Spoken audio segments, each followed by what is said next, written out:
Bonjour à tous, c'est toujours un plaisir de parler de Christ et de la spiritualité avec vous. Et dans le cadre de cette émission d'aujourd'hui, de la délivrance aujourd'hui, nous allons parler d'un sujet très important avec le pasteur Salomon Pila, à qui je m'avais dire déjà bonjour. Oui, bonjour Israël. Pasteur, aujourd'hui, on aimerait bien que vous puissiez nous expliquer comment les amitiés, les relations pourraient nous amener un jour à être délivrés. Parce que par amitié, on attend déjà qu'il y a une personne vous aime. Mais comment cette personne qui dit nous aimer pourrait être un sujet qui va nous amener un jour à être délivrés? Ok, merci beaucoup. Que Dieu vous bénisse pour la question. Je crois que la réponse est tellement grande. Ça part par les choix. Dans les choix, l'amitié, c'est pas quelque qu'on doit... C'est pas une chose qu'on doit improviser comme ça. Quand on parle de l'amitié, on voit l'intimité, on voit des choses un peu sérieuses. Le tout part par les choix. J'ai toujours dit aux gens, un choix mal fait compromet l'avenir. Un choix. Choisir un bon mari, choisir un mari, choisir la femme à qui tu vas te marier. Si tu fais un mauvais choix, l'avenir sera compromis. Si tu choisis mal les habits, ça peut te déformer. Si tu choisis mal les aliments, ça peut te créer des troubles digestifs. Dans les choix, c'est toujours les choix. Dans les choix, les choix nécessitent la maturité. Vous voyez, même Dieu lui-même dit quoi? J'ai mis devant toi la vie ou la mort, quitte à toi de choisir. Donc Dieu place l'homme au centre, c'est-à-dire dans la responsabilité de faire les choix. Ah, le choix n'est pas réservé aux gens qui n'ont pas la maturité. Parce que c'est un mot qui apparemment n'est rien. J'ai choisi. Mais c'est ce qui crée des problèmes à la longue, à l'avenir. Si je savais, c'est pas lui, c'est pas lui. Pardon. Dans quelqu'un qu'on peut appeler ami dans l'amitié, si le choix est mal fait, comme je dis même dans le niveau pastoral, dans les entreprises, un patron qui engage des collaborateurs, des gens doivent choisir à qui confier la responsabilité. Excusez-moi, pasteur, vous avez parlé de choix. Mais d'après vous, quels sont les critères d'une bonne amitié? Ok, c'est ça que j'allais rebondir.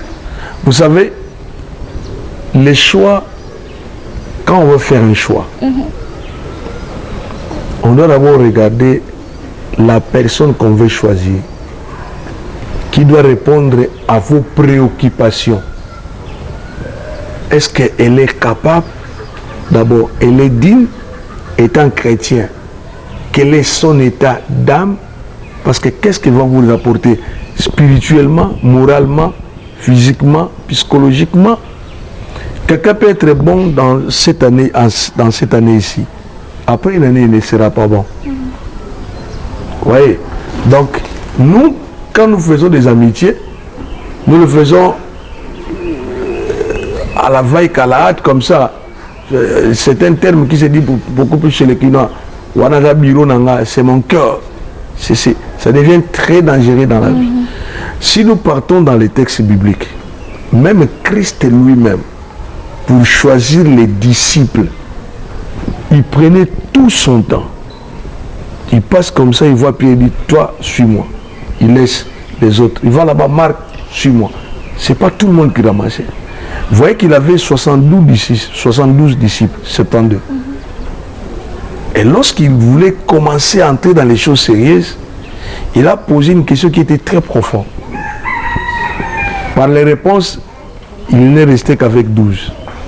Avec les 12 aussi, il faut que les gens me suivent très bien. Ce n'est pas les 12 que Jésus utilisait tous de la même manière.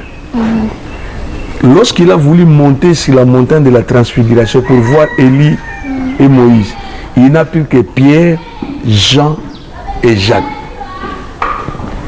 Lorsqu'ils sont entretenus avec Moïse et Élie sur la montagne, en descendant, il leur avait donné une instruction. Ne dites à personne jusqu'à ce que vous avez entendu là-bas va s'accomplir. Le reste là était comment? C'était les disciples. Lorsqu'ils s'adressaient aux trois, ne dites pas aux gens qui sont restés. Donc, la confiance que Jésus avait en Pierre, ce n'est pas la même confiance qu'il avait en Marc. Ce n'est pas la même confiance qu'il avait à Luc. Alors nous mélangeons les relations, les amitiés. Celui-ci c'est mon cœur, tu divulgues que ton secret à n'importe qui. Christ lui-même, lorsqu'il a voulu ressusciter quelqu'un dans la maison, il est entré avec Pierre. Ils ont fermé la porte. Vous allez vous souvenir que lorsque aussi Pierre devait ressusciter la femme là, Jopé Dorcas, Pierre a fait sortir, tout le monde irait rester seul. Donc dans l'amitié, il faut que les gens choisissent. Il y a des amitiés avec qui on se salit, on se dit camarades, on passe. Si c'est un problème, exemple, il y a ceux qui sont mariés, des problèmes de foyer, de fonds, à qui partager? Tous sont des amis, tous étaient des disciples, mais pourquoi sur la montagne, Christ devait monter avec Pierre, Jean et Jacques? En descendant, il leur interdit de dire que tout ce que vous avez entendu là-bas, ne dites à personne. Donc la confiance que Christ avait en ces trois disciples, ce n'est pas la même confiance qu'il avait en Marc, Jean et Luc. Pardon, Marc, Luc et les autres. Donc dans l'amitié, il faut savoir mettre toute personne à sa place. Ce que je partage avec vous, ce n'est pas que ce que je veux aussi partager avec l'autre. Donc il faut de bons jeudis, parce que ce que je viens de dire là, un mauvais choix compromet l'avenir. Christ savait que Pierre sait garder les secrets, mais Luc a l'habitude de divulguer les secrets. S'il a mené Luc sur la montagne, Luc pouvait tout dire en descendant seulement. Qu'on a vu Moïse et Élie, on s'est entretenu, c'était comme ça, comme ça. Alors Pierre pouvait garder ça. Donc il faut faire très attention dans l'amitié. Quand vous prenez tout le monde comme vous voulez, tout le monde sont vos bureaux, tout le monde sont vos collaborateurs directs, vous n'irez pas loin. Merci beaucoup, pasteur, pour ces explications. Mais vous avez parlé qu'on pourrait avoir des gens avec qui on pourrait avoir confiance. Mais est-ce que c'est pas du tout risqué d'avoir confiance même à une personne, du genre dire tous vos secrets à cette personne? C'est ce que je disais. Même lui-même, Christ, qui est notre modèle, il y a des fois, il sautait, il allait seul dans un endroit calme, prier. Il rentre, il surprend tout le monde, mettez-vous debout, allons là-bas chez Lazare. Il leur dit, notre ami Lazare dort, allons-y là-bas. Mais il avait aussi, vous savez, dans la vie, quand on n'a plus de secrets, c'est fini. La force de la vie est faite de secrets. Même Dieu lui-même aussi, il a des secrets. Qu'est-ce qu'il dit dans sa parole? Ce qui est révélé est à nous, ce qui est caché reste à lui. Si nous connaissons tout ce qui est de Dieu, Dieu ne sera plus Dieu. Dieu ne sera plus Dieu. Il dit bien, tout ce qui est révélé est à vous, mais ce qui est caché est à moi. Donc Dieu cache ses secrets pour qu'il reste Dieu. Pasteur, pour ce qui est du spirituel, quelles sont les choses qui pourraient amener un ami qui est un esprit à entrer en nous? Quelles sont les choses que je pourrais faire, qui pourraient causer, qui pourraient ouvrir une porte afin que cet ami-là puisse entrer en moi? La manque de discrétion. Parce que dans le monde des esprits, dans le monde des ténèbres précisément, le diable n'est pas omniprésent. Lui, il cherche des informations. Il n'est pas omniprésent. La force du diable, quand vous allez voir même chez les enfants, quand l'enfant est déjà dans ce monde de la sorcellerie, le premier signe que vous avez remarqué, la curiosité. La curiosité, c'est l'arme efficace de la sorcellerie. Parce que le diable cherche à s'informer chaque jour. Nous, parfois, nous dormons, lui s'informe, il cherche des informations. Il est devenu qui? Vous savez, il y a des mamans comme ça dans le quartier. Il est devenu qui? Cet enfant-là, j'ai vu quelqu'un entrer là-bas. Elle a un fiancé. Le fiancé vient d'où? Il vient d'où? Il habite Bandal. La fille répond, mon fiancé habite Bandal. C'est un garçon qui m'aime beaucoup. Le diable a besoin des informations pour vous détruire. C'est pour cela ce qui est très important dans la vie, d'abord la discrétion. Avec qui il faut partager. Tu étais sorti. Je donne un conseil aux jeunes soeurs. Tu étais sorti, tu es allé quelque part, tu as rencontré un jeune homme qui t'a parlé, je vais t'épouser, je t'aime, tout cela. De retour seulement, tu sens dans ton cœur que ça bouillonne. Je dois aller dire ça à mon ami Igate. je n'arrive pas à supporter ça, je lui partage avec lui. Et qu'est-ce que tu vas remarquer? Toute chose que tu partages avec lui, au finish, ça ne réussit pas. Toute chose que tu partages avec lui, ton ami là, toi qui me regardes là, chaque fois que tu partages avec lui, ça n'aboutit à rien. 2011, c'était comme ça. 2012, comme ça. Maintenant, on est en 2020. Tu continues toujours cette amitié. Tu continues toujours à partager. Donc, le choix de ton amitié, là, ça devient suspect. Ouais. Donc, ce que je peux donner comme conseil pour ne pas tomber dans ces pièges-là, c'est d'abord la discrétion. Et deux, la discipline personnelle. La personne avec qui tu as de l'amitié, il ne faut pas aller jusqu'à échanger des habits, échanger des peignes, échanger des rouges à lèvres, surtout vous les filles. Scientifiquement, il y a des maladies qui se transmettent aussi. Oui. Donc spirituellement aussi, c'est comme ça.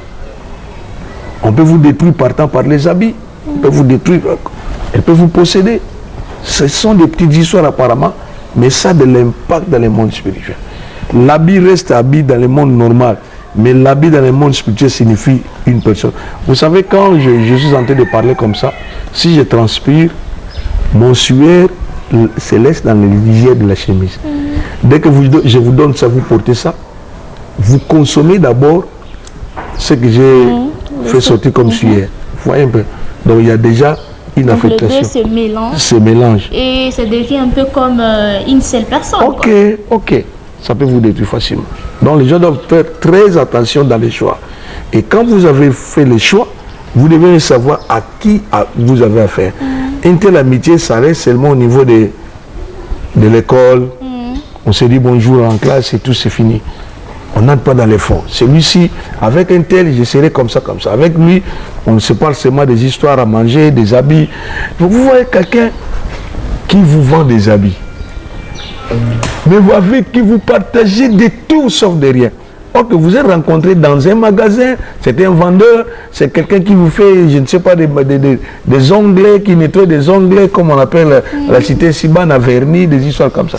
Vous partagez avec lui de tout, sauf rien. Vous vous détruisez facilement. C'est ça. Donc la force du diable, ce sont les informations, parce qu'il n'est pas omniprésent. Merci beaucoup, pasteur. Ça nous a vraiment touché. Ça nous a permis de connaître beaucoup sur les amitiés qui pourraient nous détruire un jour sur le plan spirituel. Et j'espère que ça a été aussi édifiant pour vous. Et surtout, faites attention aux amitiés que vous vous faites. Il faut toujours être prudent. Il ne faut pas seulement se limiter seulement de quand vous riez, il vous fait de blagues, vous priez, voilà, dans l'intercession, elle parle en langue. Elle parle en langue, tu te dis que non, je peux tout lui dire parce que je sens qu'elle prie, tout ça. Il ne faut pas seulement se limiter à ça. Il faut voir au-delà de ce que cette personne est. Voilà pourquoi il faut toujours prier. Le meilleur ami, c'est seulement Dieu, pasteur. C'est ça, non? Ça, c'est l'ami. C'est l'ami fidèle. Vraiment. Donc, mes chers téléspectateurs, le seul ami, le meilleur ami qu'on pourra avoir, c'est seulement Jésus. Si vous avez des problèmes, que ce soit des problèmes de cœur, que ce soit dans le travail, que ce soit partout dans tout le domaine, confiez vos problèmes à Dieu, car seul lui pourrait vous aider à vous sortir de vos problèmes. En tout cas, merci de nous avoir suivis et ne ratez pas notre prochaine vidéo et surtout, abonnez-vous massivement et partagez le message chez vos amis, chez vos collègues, qu'eux aussi puissent commencer à nous suivre. Parce qu'il ne faut pas être égoïste, il faut laisser aussi la chance aux autres de connaître Christ. Voilà pourquoi je vous demande de vous abonner massivement et surtout, portez-vous bien, que Dieu vous bénisse.